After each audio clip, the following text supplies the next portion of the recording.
Hello, Wooten. Mic What's up, check, man, one, Joe? two, three. Say something. Something. Okay, your volume's working. Okay, so, well, last time we were talking about how the Pilgrims had, just landed. They barely survived their first winter. And by barely, I mean about half of the original Pilgrims died at Plymouth over the winter. Combination of starvation, exposure to the elements, half of them died. Mm-hmm. The local tribe, the Wamapog. Again, Uh, I don't know. I'm an idiotic white person. I don't know how to say this correctly, right? Half of them died, and it was like 80 people, right? 100-ish originally, but yeah, Close. Yeah. still, Okay. So yeah, a little over 100. Not a big. yeah. There weren't a lot of them, right? Mm-hmm. And so, well, during this time, the native tribe, the Wamapog, were trying to figure out what to do. Like, they saw each other. There's a little bit of, distance, like, not full out aggression, but they weren't friendly to each other, right? But they weren't at each other's throats. Yes, which is something to say because the reason Plymouth and the Virginia colony, which is the Pocahontas movie is about, succeeded is because they were wiped out pretty quickly, right? But off topic, not what this is about. The local natives they spent the next few months trying to figure out how they wanted to do this. There were plenty of voices saying, look, these are these are foreigners from across the great salt water. Let's destroy them. This is our territory. But there were some were the opinion of, look, we can get their weapons, and we can use their weapons against our enemies. And plus, these foreigners have tools, copper tools. Those are the two big things that the natives wanted. They wanted the weapons, and they wanted copper tools. Mm-hmm. Right? And so, eventually, and this is why it takes up until 1620, which is when Plymouth is founded, for these colonies to start, succeeding. Because, keep in mind, 1492, Columbus, it takes over 100 years for the North Americas, an European colony to succeed. Because it takes that long for somebody to say, okay, let's make a deal. Well, and the diplomat they send in, the local Wampog sent in, he's not a Wamapog, he's not a local from what I understand. This is a Native American Indian who's basically a professional diplomat. He speaks English, he's familiar with Europeans, and his whole shtick at this point is he goes from area to area making deals with Europeans, being as a middleman, and this is Samoset. He's America's first lawyer. Lawyer, diplomat. He's definitely a front man, right? And so, on March 21st, which is very close to, at this point, it's that the English in Plymouth has been there. They've been here for about 5 months. So it takes until March for Samoset. He basically just walks right up to the English and just introduces himself. The English. This is the colonists at Plymouth. This is the first time that they've had direct contact with a Native American. Well, yeah. So I mean, yeah. So I mean, they've seen him around. They've seen like, oh, they're looking at us. Well, we can see them. Yeah. But this is the But first guy who anytime any walked kind up of and was approach like, has been attempted, they run off, right? yeah, this is the first native who speaks English and comes up to him and, you know, Says hi. yeah, and give me a beer. Yeah. He pretty much does that. He's like, he sits down, he's like, hey, because he knows how, at this point, he's done this for a few years. That's why he's here doing this, you know? Mm-hmm. Well, and there are a few other accounts of him doing this, basically the same thing later. There are accounts of him doing this earlier. This is his job at this point, as far as I'm aware, right? Yeah, he's like, I got a skill, man. Yeah. I'm good at talking to these ring. fucking crazy white people, and they keep giving me beer. Yeah, right? Shit. Hey, we were both enlisted Marines. We would have worked for beer. Right? All they want to do is talk and, have drinks. Yeah, and so he walks up to them. He starts, informing the Plymouth, Plymouth pilgrims about, who's around them. And he informs them about the local sachem, which is basically the term for, the chief, but it's also the term for, like, an alliance, right? An alliance chief.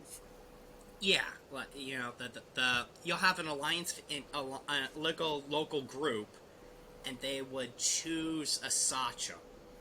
Mm-hmm. So it's kind of the term for, like, the group and the guy in charge of the group, right? Yeah. Like, tribe isn't a direct This is one of the problems, like, translating things. A lot of times there are concepts that cannot be directly translated. Mm-hmm. And this is one of them, right? It's not like a tribe, because, we talk about Native Americans like tribes, but when we talk about that, we talk about, like, a whole group, but the whole group has multiple, communities, Mm-hmm. A sachem is one of these little communities, right?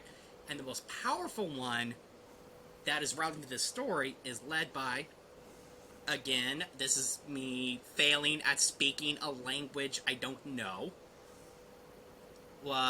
Sachem Osamquin. Ousamequin. Osamquin.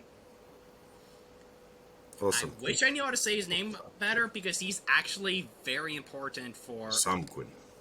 Osamquin. So, I mean, alright. This is me breaking it down in my own head. Yeah? And looking at it. Which is why you're here. It's kind of funny that it translates... Well, obviously. So I use my own frames of reference. Mm-hmm. So states that are not affiliated like modern-day America, but states. And this guy is kind of like a president. Like, this guy was kind of chosen to be a tiebreaker, weird... Not exactly like a president. I'm getting away from the idea of a king, and I think the colonists think of him as a king. When really he's more of a problem. The pilgrims think of him as a king, because that's of course they would, because that's their frame of reference. At best, he's like a governor. Yeah, like a county. Yeah, governor. exactly. Kind of like an elected official to be like, hey, to keep everyone from fighting, you need to be able to say, like, okay, certain things, just do this or do that. Like, tiebreaker. He is the guy in charge of his group, right? And he is the leader of one of the more powerful groups in the area. Yeah, the alliance. The alliance is a good term. The important thing to realize is he is not the only leader of the Wasquantum, right? Mm-hmm. The Wasquantum have other sachem and have other sachems. Granted, for this story, the only one I'm going to talk about is Osquantum. Yeah, because he's the only... Right. He's the relevant one. He's the one who, spoiler alert, he's the one who makes the Thanksgiving treaty. we're about to get. That's what we're getting to, right? Fucking And so, spoilers, man. yeah, it's not that much of a spoiler. We're gonna get there real quick. And so, I didn't know there was going to be a Thanksgiving. damn it. Okay, and so in episode 1, I already talked about Tisquantum a bit, right? Mm-hmm. Yeah. In Europe, the same time as Pocahontas. Never knew that. Yeah, and yeah, Tisquantum should. But to a refresher, Tisquantum, he was captured in about 1614. Sold into slavery in the Caribbean. Managed to make his way to England by about 1618. And I'm not gonna lie, everything out of the first episode, like, new hero, personally, spirit animal, fucking awesome dude, made literally the best out of the worst situation. Right? Like, that's what I try to live by. Yeah. He made it back to England, and by 1619, he gets dropped back off in around what is today New England, right? Or at least the Northeast. Yeah, I mean, he was literally a slave. Now, Like, he was a captive, whatever you want to call it, but this is the same fucking thing. Yeah, and you have to realize this is one of those things where we have to realize that there are throughout history there have been multiple categories of slavery, right? When we talk about slavery, we think about chattel slavery, which is what he was a prisoner, captive, whatever. He had no free will on any of this shit. He was enslaved essentially. Yeah, and he wasn't the only one. He was one of the ones lucky enough to survive and make it back home. Yeah, he just wasn't. He got some skills, made himself fucking valuable, so they didn't treat him like shit. Like, that's what I'm saying. Best of a worse situation. You know what? Yeah. And there are two important things to remember about Tisquantum, though. One, while he is a local for the area, he's not Wasquantum. Yeah, you went over. His people were basically wiped. Very depopulated. Like his own, like his local village apparently was wiped out. I mean, his community was gone. Yeah. Yeah, but I mean, you went over this in the first one. I don't want you to. Yeah. But he was again one of these words I'm not really sure, a Patuxet, Patuxet, right? And so, but he is a local. He is a local, and so. Yeah. So I mean, if he were a Californian, say all of San Francisco got wiped, and the San Franciscan came back and like, oh, my entire fucking city is gone, but he's still a Californian. Yeah, that's a good analogy, actually, right? And so he kind of gets absorbed into the other Wampanoag, and because he is one of the few locals who speak English. He becomes as Samuel said, does his job. He introduces the pilgrims to Awesome Quinn, and Tisquantum becomes the primary translator, right? For the Wampanoag until everyone starts learning English and the Wampanoag, right? Mm-hmm. I'm gonna mispronounce that word a lot in different ways. Whoever's listening to this, I apologize. And so, again, it's Osquantum wasn't the only leader of the Wampanoag Native American Indians who lived in what is modern day New England, Rhode Island, right? But he was pretty much the most powerful. Right?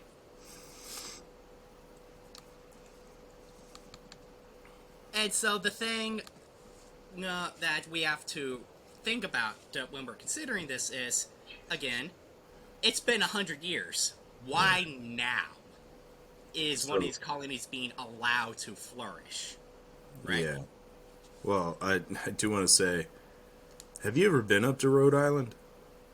No, I've heard it's like the only place I'd like to visit less than Rhode Island is New Jersey. fair. I went up there in the winter once for a class for 2 weeks. Mm-hmm. The winter there, I'm surprised not more than half of them died, because the winter up there is freaking harsh. Like, yeah, it's pretty miserable. That I just realized. I mean, as a winter baby, as a winter baby, I know I just want to move there. I'm like, Man, I get like. I almost got into You're a Floridian. You're a Florida man. I'm from Floridian. Western Washington. You like, being hot and humid. I like being cold and freezing my ass off and warming my blood off. What passes for my heart up with coffee. No, I like the cold. I liked the temperature up there in Rhode Island. I just hated driving. I almost got into a car crash going 5 miles an hour. Oh God, you're giving me. I was literally stopping at a red light, and you're giving me flashbacks to living in Quantico. So, no, nothing but Viking blood. I don't know why my family moved to fucking Florida, but that's why I'm in northern Japan now. I need to move there. Yeah, it's stellar. Sorry, off topic. But yeah, Rhode Island. No, great. Anyway, so Rhode Island, super harsh winter. Have experienced. Yeah. Yeah. Yeah, and so we have to ask ourselves, why did Osam Quinn? And I'm trying to say this. I'm trying to say this at least consistently incorrect. Osam Quinn, Sachem Osam Quinn. Why did he make this alliance? And the thing to realize is he viewed the Pilgrims as a potential ally against his own rivals, because while the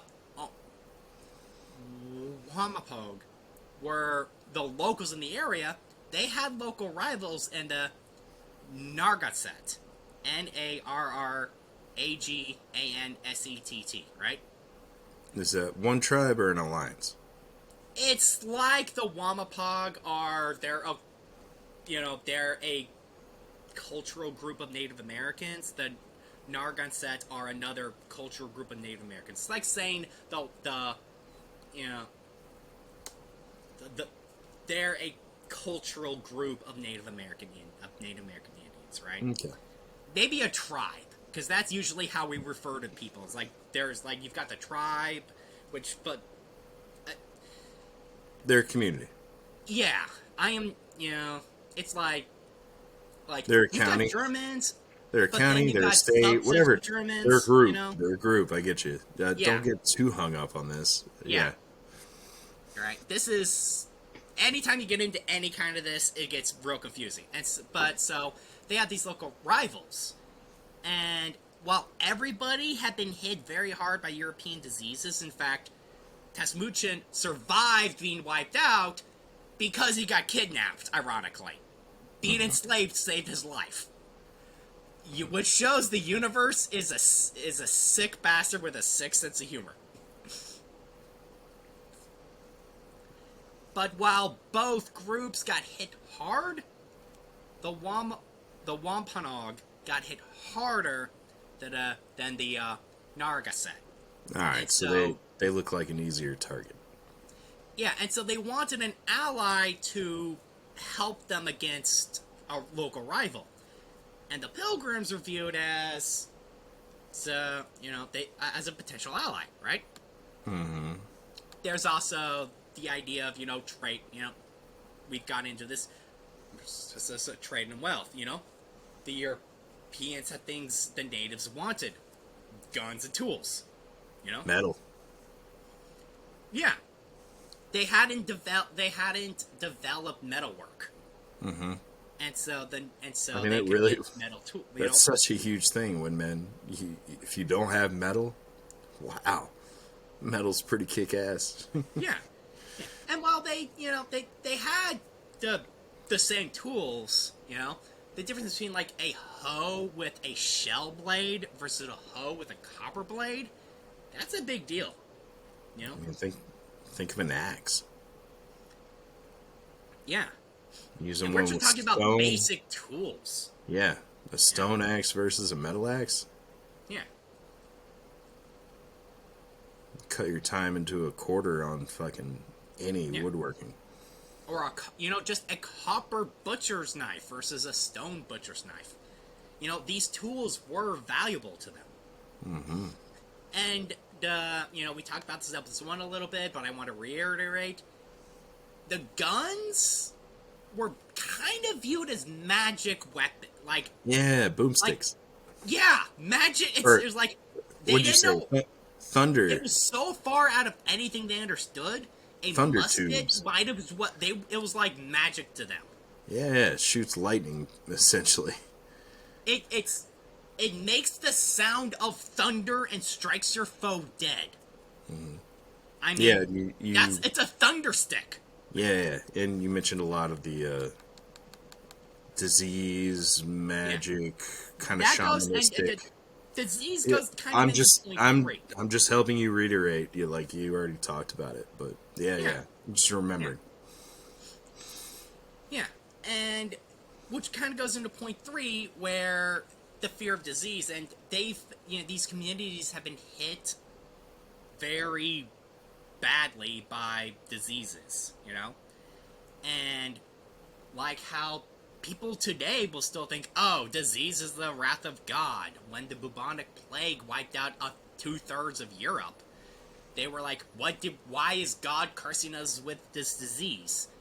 And the Wampanoag, their local traditions thought their spiritual leaders, the Powwows, Pawwaws, so Powwows, thought they could just curse enemies with diseases. And so they were from their logic, if our spiritual leaders can curse our enemies with disease, then the European spiritual leaders could curse their enemies with disease. And so, following that logic, they thought the Europeans were using their spiritual leaders to weaponize these new diseases against them. And so they thought that by making an alliance with the Pilgrims, they could avoid being wiped out by disease. Yeah, and to be fair, I'm sure once they started talking and stuff, they were like, oh yeah, our God definitely does that. So, ironically, there's actually a conversation where, fast forward a little bit, where another person figures out English enough. Yeah, these guys are all Puritans, right? Well, no, and the Puritans' answer is kind of what you said, but it's misleading in a way where, so a Native American eventually just asks the Pilgrims, can you send disease against us? And the Pilgrims say, only God can do that. And to the Pilgrims, it's like, we don't have the power to do that, only God gets to. But to the Native Indians... But we definitely talk to God all the time, and we can ask him to do it for us. Yeah, but we can't... Which is kind of to them, that's like, we ourselves cannot just will it upon you. But to the Indians, to them, since their spiritual traditions say that that's possible, they thought that was a confirmation that they could weaponize disease, where the Pilgrims were like, no, we are powerless to do that, it's all up to God. So it is, again, one of those cultural misunderstandings. Which is... Wow. It's funny now, because it was like 500 years ago. Yeah. Yeah, it's funny now. But, a lot of people died. Oh, yeah. So many dead people. So many dead babies. Napalm sticks for kids. Napalm sticks like glue. We're not gonna finish that. We're not gonna finish that jingle. Yep. Nope. Anyway, to get back on. Crunch your little fingers and burn eyelids. Damn it, Justin. Anyway, so, Sam was said arrives at Plymouth on March 21st. Traskuntum arrives the very next day. He introduces himself to the colonists, informs them about who the local guy in charge is, and he arranges, an actual meeting between Osquantum and the Pilgrims, and they sit down, have a meeting. There's food, strong drink involved. They have a powwow. Yeah, they probably wouldn't have called it that, but yeah, for the sake of of whoever's listening, yeah, they had a little powwow. Now keep in mind, this is like the treaty Thanksgiving is celebrating, but this is in March. Springish. Almost spring.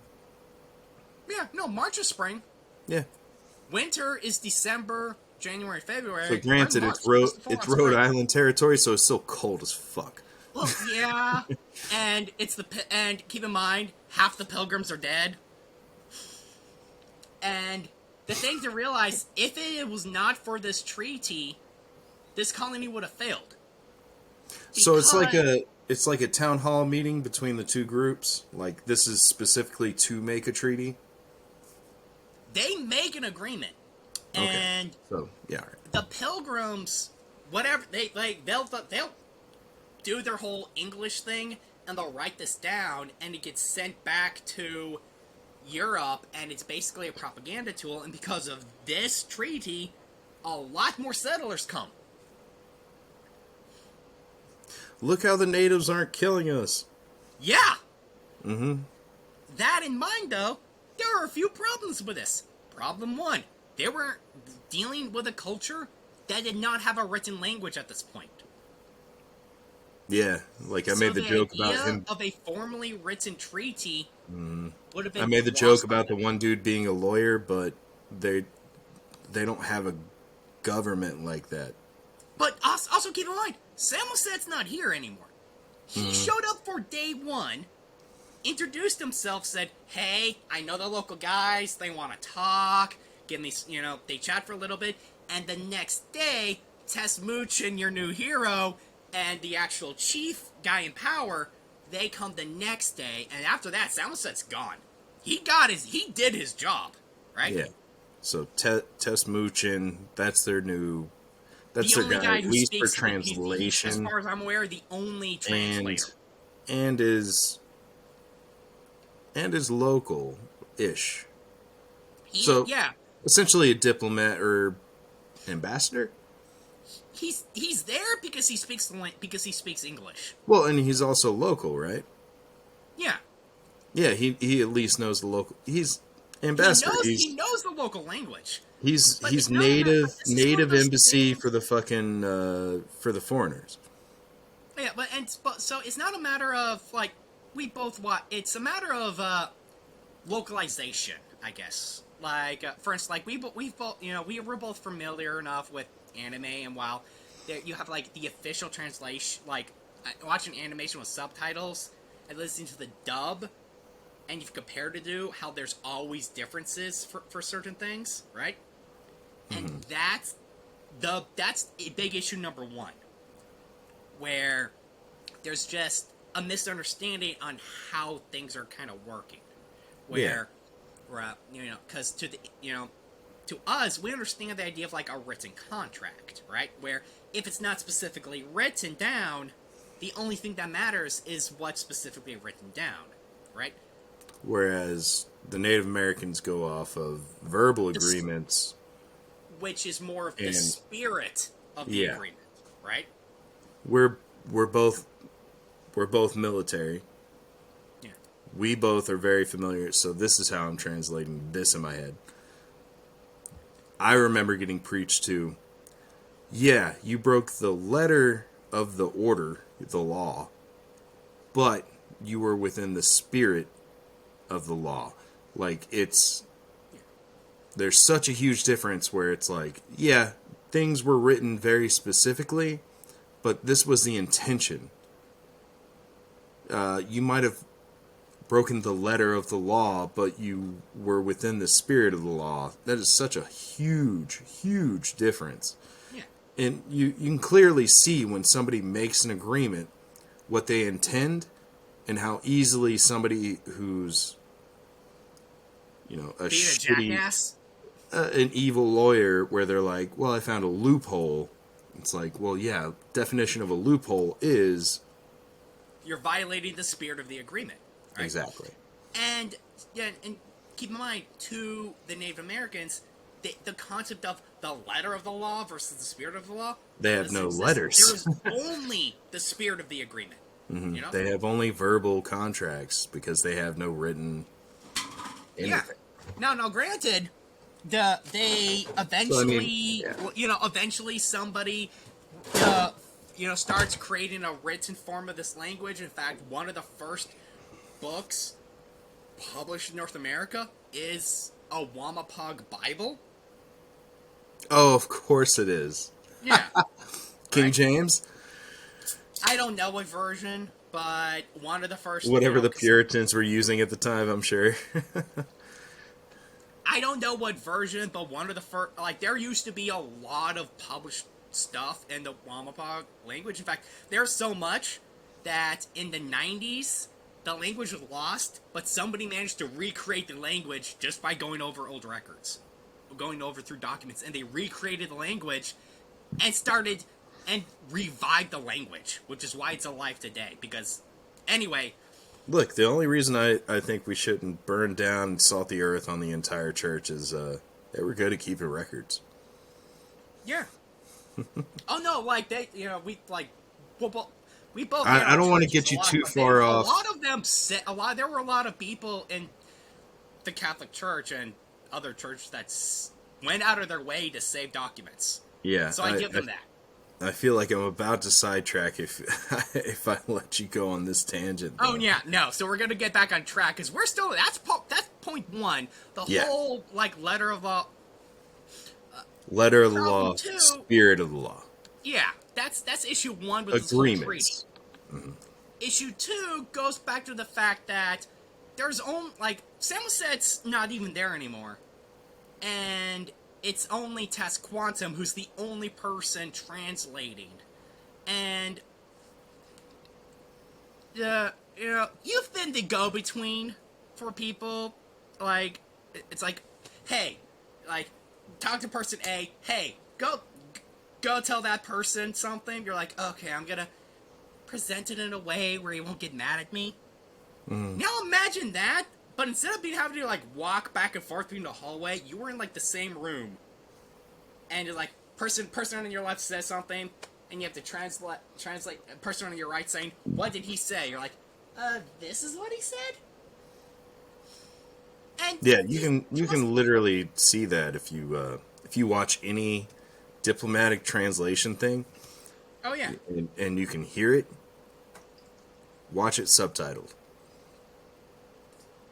Yeah, and so tThanksgiving is, at this point, the only one who can translate. Because none of the pilgrims know native. None of them know how to speak Wampanoag. And tThanksgiving... And I'm sure none of them plan to either. They were like, hey, this is our country. If you want to fucking talk to me, you learn my language. And hey, it takes a while. But there becomes a back and forth. But at this point... he's the only dude, right? Mm-hmm. Yeah, one translate. Gotcha. Yeah. And so... yeah, all sorts of, I don't want these people pissed off at me. I don't want my people pissed off at me. Yeah. Yeah. And again, this goes back to, like, maybe, like, okay, English, even though he knew English, he might have known it very well. He might, he was literally in England. Wrong. He's trying to translate what might have been complicated ideas. He's only known English for what, like 5 years? Like, maybe 5 years? I mean, if you think about it, just the idea of owning land. Like them saying, all right, we want to own this land. Well, to them, I assume it just means, oh yeah, you want to stay on that land and just use it. That But does become an issue because they have different ideas of territory law. But yeah, that's a little territory. you know, we're getting a little I mean, ahead of yeah, they ourselves. have the concept, I'm sure, of Of Well, I mean, territory, we're but it here. wasn't a perpetual generational thing necessarily. Yeah, if you want this land back, you have to buy it back. I'm sure that's not a concept. Yeah, and you know, problem three was whatever the English, whatever. Let's pretend one and two aren't even an issue, right? Mm. The Pilgrims, this document, got sent back to England and as a recruitment tool.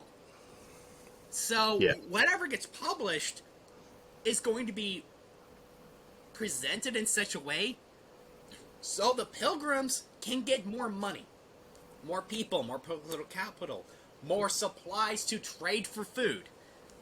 Because while this is something that doesn't get emphasized enough, while the individual Pilgrims who were crazy enough to get on the boat, sail across, stay in Plymouth, have half of them die, and then still stay there, yeah, sure, they were crazy, but they had money backers.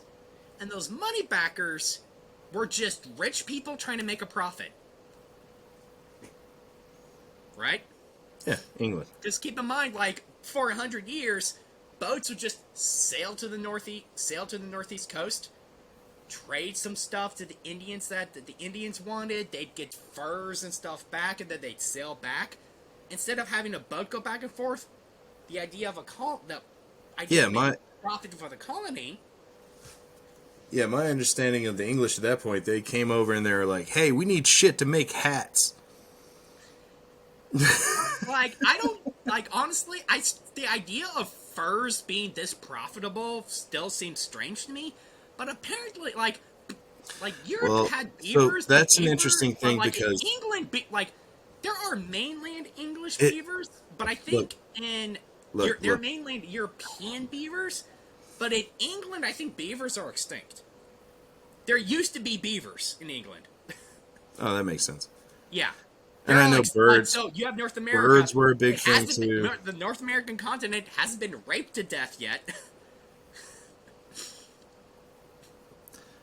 Yeah, birds and all this other weird stuff. Dude, my understanding of history, especially on fucking England, is crazy, crazy fashion shit. They got so obsessed with having the newest, biggest, weirdest thing, where they had literally taxidermied birds on their heads as part of their hats, and all sorts of other weird shit. But Well, a lot of that, yeah, you know, furs and whatnot. a small comment, and I'll get back on track. Stuff like that is a lot of. Part of that is a status symbol thing. It's like, why does a rich person buy more than one yacht? To So be, you can brag about having more than one yacht. It's yeah, just a to bragging look thing. richer than the other rich guy. Yeah, right? Anyway, But on the furs thing, I will say, if you think about it, furs kind of like spice. Spice is more valuable than gold in certain areas and stuff because of how much is it it's worth. hard to get. How much is it worth versus how much can you fit on a ship? Which is why Magellan's trip, even though, which is why Columbus was willing to sail across. This is why Magellan, even though Magellan died and 2 out of his 3 ships didn't make it, that trip still turned a profit. Anyway, let's try to get back on track because we're already half an hour into this. So, thing number 4. We know there are problems with this treaty because there are parts of this treaty that just don't make sense. And now I'm going to get into some specifics of the treaty. So, the treaty had multiple clauses. You know, first clause is, okay, your people will refrain from hurting our people. But the document does not technically say that the English are not required to not hurt the Indians. Yeah, spirit. Weird? Yeah. Spirit of the You know, and if you're from the Native American side, who's just like spirit of the agreement, it's like, okay, yeah, sure, we'll agree not to hurt you, but the spirit of agreement is that you also agree not to do harm to us. So I wonder, even in the discussions, because the Native Americans at this point can't read whatever the fuck they're writing. Correct. I just assume, as it was talked about, we won't hurt each other. And the guy writing it was just like, the Native Americans agree not to hurt us. You won't hurt us. Yeah.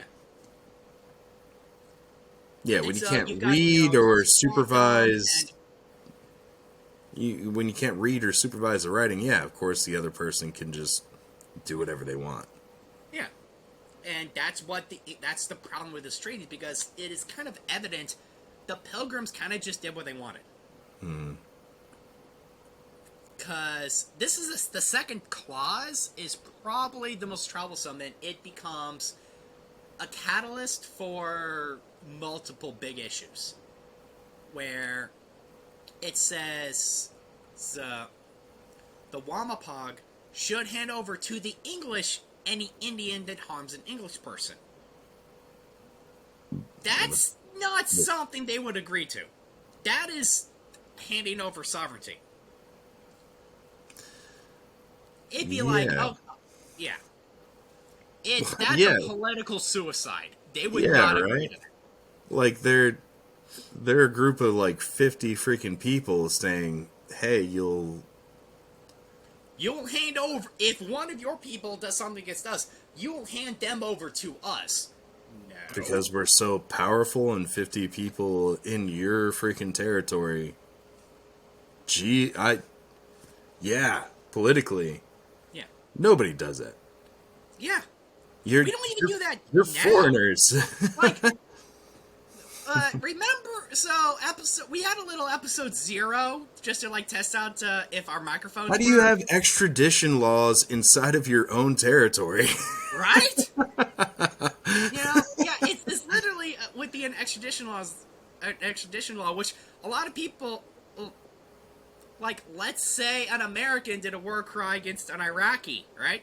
Mm-hmm. America would probably still just try the American in their own courts, not hand over the American to the Iraqi government. Yeah, even if it happens in Iraq. Yeah, we did that test one. War crimes happened in their country. I mean, they were tried. By the American military. One of them was the civilians. He got tried by civilian courts. Both. I'm sure both. And then the one who got in the most trouble was tried as a civilian. I mean, still, even though it happened on their land in their territory, governments don't do that. Yeah. I mean, it was fairly prosecuted in my opinion. But but that's why you do that. They're your citizens. Yeah. Man, okay. Yeah. So I see your point. Who the hell would agree to that? And another reason why this is all. Here's another important factoid: was when Quantum was alive, the English did not try to enforce that against his alliance. They only tried it against his people after he died, when his sons took over. Mm-hmm. Yeah. So they were like, look at this thing you agreed to. So the people who were actually there, they knew it was bullshit. It was just propaganda. Mm-hmm. Because it did not come up until after everyone actually involved in creating this agreement was dead already. Yeah, that makes perfect sense. Right? Politics, gotta love it. Yeah, it's brilliant. Wait until nobody's around to freaking remember. Yeah. The third and fourth clauses, a little more basic. It's mutual defense against enemies, which is again kind of goes back into why they wanted this in the first. Both sides wanted this agreement. Us Quantum, he wanted something to tip the scales in his favor against his enemies, and the Pilgrims just wanted to not get wiped out. Mutual defense agreement makes sense, right? Well, I mean, And I'm sure they wanted to know how to survive in a land that they had just been half wiped out on. yeah, and restoration of goods, which is hey, if it's someone steal, as party A steal something as party B, there will be some kind of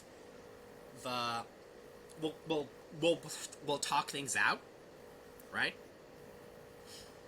This is one of the not a troublesome part of the agreement, right? Yeah. Yeah. So, all right. Well, yeah, they're English. So they said, all right, property. Yeah.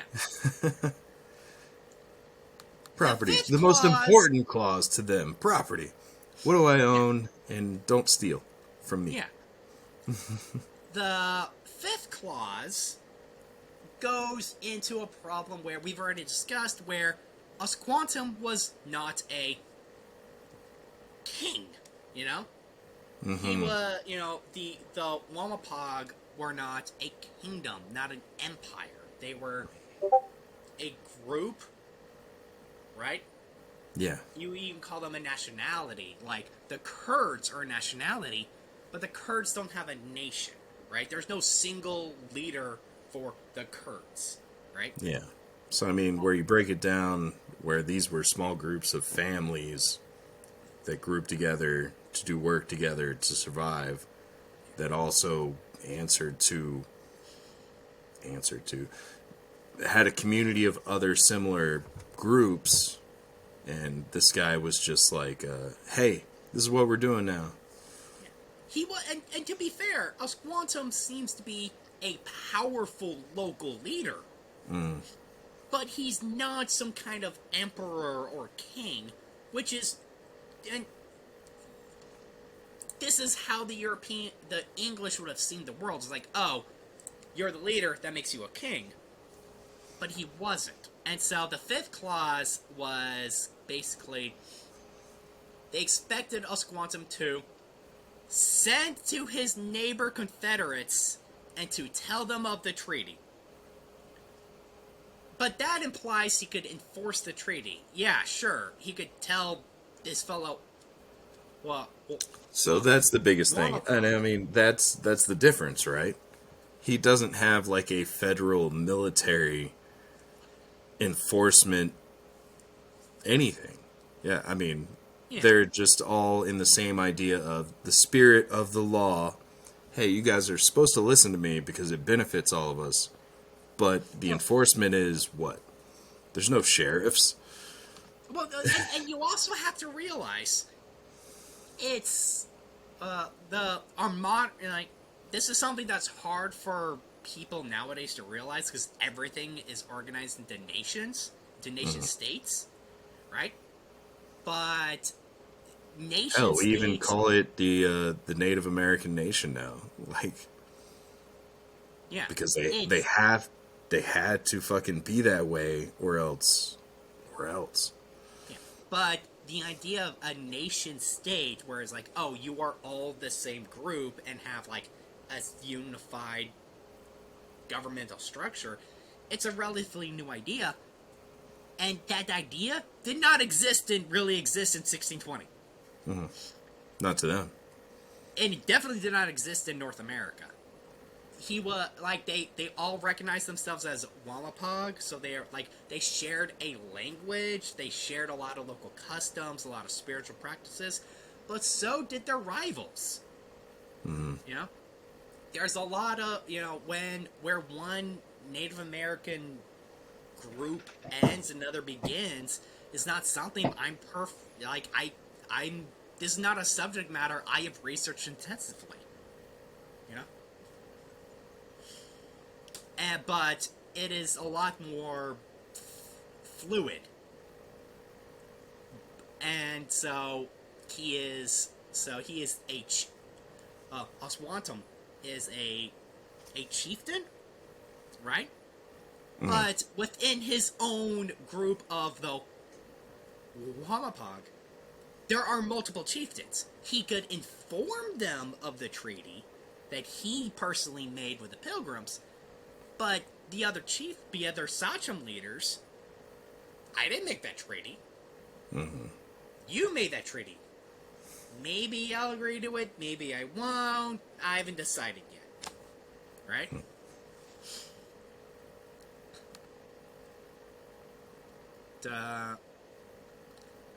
The sixth clause is one of those things where, on one hand, it seems simple. That, when each side come together, we should, just leave our weapons aside when talking, which, on one hand, to the Wamapog, is obvious because that's just what you do for good manners. You know? It's like, we're gonna have a meeting. I'm not gonna bring my gun to the meeting. You know? Or my bows and arrows, or my knives, you know? That's just good manners. To the Wamapog, that's just good manners. And that's part of the treaty. However, the English would continually violate this clause of the treaty. Because the English are... Because... That they wrote. Yeah. Because, Wooten, one thing you have to understand about the English, they're assholes. They're just assholes. What? Cheerio, Governor. Yes, the English, we are assholes. Horrible. Yes. Yes, and I don't mind doing a horrible English accent, because fuck the English. I'm not English. I think I'm German. I do remember, hearing and researching some on history of, early Supreme Court. Everybody brought guns. In the 1800s, Supreme Court, late 1800s, they just all have their guns. Because maybe you had to duel somebody over America. State legislature. Damn, I both, as an American, I both hate, but I don't know whether I love that or love-hate that. You know? You know, it goes into that American mentality of if everyone has guns, we'll all be safe.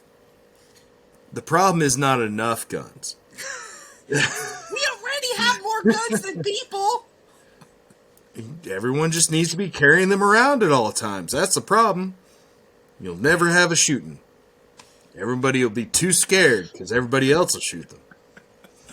I mean, that was the mindset of Mad. So, if it's good enough for Mad... Can we take 5? I want to smoke a cigarette. Wait, no. Let me finish this treaty, though, alright? Okay. So the 6th clause was, you should set aside your weapons. The 7th clause is definitely something the natives would not have understood, even if it was trying to explain to them, because it said that Oswantum would to become a friend and ally of King James. Which doesn't make sense. He never met King James. How could he pledge friendship to a person across the ocean?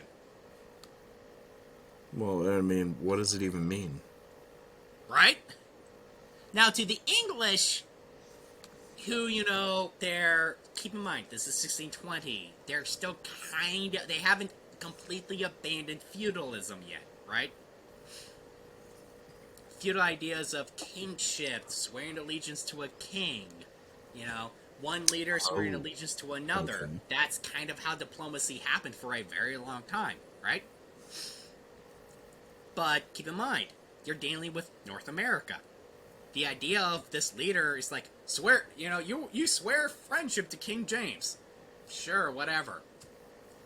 It means not, even if that was explained to him, which it might not have been, the English might have just wrote that into the treaty. Because, again, they were creating a piece of propaganda to get support from across the ocean. Okay, so that's why they get rid of it. I mean, pledging friendship means what? Jack shit. Right? There's no bylaws to friendship. Yeah. And, from the perspective of us want 'em, it's like, sure, I'll pledge a friendship to some person across the ocean I've never met. Once a year, I will give you the best of hand jobs as we are besties. Right? But it's just one of those things that just doesn't make sense unless you accept that it's the propaganda thing. Yeah. That's all I can see it as. Yeah. And so, yeah. I pledge, and it's in a contract, I pledge to be your BFF. Right? And of course, wait. Hey, sure. Toast Quantum? Toast Quantum, what is a contract? I'm not talking to him anymore. You can't not talk to him. You are besties. It is written. Right? And of course, I've never actually talked to him before, though. Doesn't matter. It's written. You are besties. Right? And so and unfortunately, again, this happens after everyone's dead, right? Mm-hmm. This whole pledge allegiance, this whole pledge friendship to King James, to, the King of England thing, gets twisted by later generation into it being, oh, you swore to be under the authority of the English, which is like, you are subservient to us. You are it gets warped by people who were not there after everyone's dead. Yeah. It's kind of funny to me. I'm surprised he didn't actually meet King James, because I thought they were all about, like, King, check out these weird native people that we brought to you. That's why Pocahontas had to go to London. Yeah, right? Like, she was kind of dog and pony showed, right? Yeah. She died in London, though, but yeah. Disease? Yeah, she went to London, died over there, and never came back. Tosquantum got lucky. Well... I personally believe Tosquantum should be as famous as Sacagawea. Well, I don't know if you want to edit this out, but from here, I'm going to go totally fucking side tangent, and definitely... We got 3 minutes until we hit the hour mark. Tangent away. Wasn't she like, she was like 12 or 13 when she got married, I thought? During the again, this is like the I hate to use the Disney movie as a reference, but like the original, like when, John Smith went there and all that, at that time, I think she was like 13. I did not research how old she was when she went to London, so I don't know that time gap off the top of my head. That was not part of my research for this. I'm not going to pretend it was. No, yeah. Again, this is not currently my field of expertise. I did research for... Yeah, I like talking about the Pocahontas thing because of the Disney movie, where it's like, we get all these the weird movie preconceptions. To be like 18. Yeah. Well, she could also talk to trees. It's a Disney movie. What the fuck? I mean, I get you. Yeah. But, we... And, of course, the Disney movie is like, we're looking for gold. No, they would not have been looking for gold. They knew what they were looking... They were trying to establish a colony. In the movie, they're looking for gold. They weren't looking for gold. Yeah. And it's been forever since I watched it, but yeah, I forgot about that. Yeah. No. Yeah. They were establishing a colony. That colony became a tobacco plantation. Yeah. Yeah. I mean, yeah, they wanted land. Yeah. All sorts of things I can get onto about that. I love the history of them trying to farm America at first and going, what the fuck? Why are all these squirrels fucking eating all this shit? Because you made food in a fucking row yeah. that's easy to eat. Well, we gotta put a bounty on squirrels. From now on, you can pay your taxes in squirrel fucking tails. That was literally... I'm a squirrel farmer? That was literally an American thing where there was actually a quota in some counties on the amount of squirrel tails you had to give the governor to say you have been actively killing squirrels, or else you'll pay more taxes. This is okay. So I'm gonna go on one little tangent, and then we're gonna end this because something similar happened in fucking India. Actually, this has happened multiple times. Like, there was one time where people were like, okay, we want to wipe out all the rats, so put a bounty on rats. So people just started farming growing rats to sell their rat tails. Yeah, right? Once you make a market, somebody will exploit it. And that's also happened with snakes, where it's like, oh, give us snakes, and we'll give you a bounty on snakes, but then people just started farming snakes. Mm-hmm. And of course, the even funnier thing is, once people realized, oh, they're just farming these animals, we'll stop the bounty, then the farmers just release these animals into the wild and increase the native population. Mm-hmm. Anyway, so California, there was a bounty on coyotes. Here's the thing. I did not know this, but I believe it. So they literally, at some points, the more wealthy people, they would pull together and have people go up in fucking hot air balloons and fucking shoot coyotes from it, sniper style. But you know what happens when you take a limited predator resource and start killing them? Especially coyotes? People start breeding coyotes. No. Nobody started breeding coyotes to my knowledge. Really? To my knowledge. Fair enough. Somebody probably did. But somebody tried at least. Coyotes aren't... that's why active breeding programs are hard. Anyway, continue. I want to hear this. My point on this is, when you take an animal that is scavenger like the coyote, and you start killing off a bunch of coyotes, every time they have a litter, you have more resources for the coyote to survive, and more of those puppies survive. It's like squirrels and shit, like all of this stuff. It does nothing to the population. It did little to actually decrease the population. Did like nothing. And that's why coy wolves will take over North America. Wait, no. Coy wolves and whatever they call that grizzly polar bear hybrid. I haven't heard about that one. Oh, no. Grizzly and polar bears are interbreeding, and they're literally, there's, like, if you see pictures of them, they're kind of cool, because you've got this brown bear with, like, white streaks on it. It's bigger than a grizzly, but but it's not as big as a polar bear. But grizzly bears are more generalists than polar bears.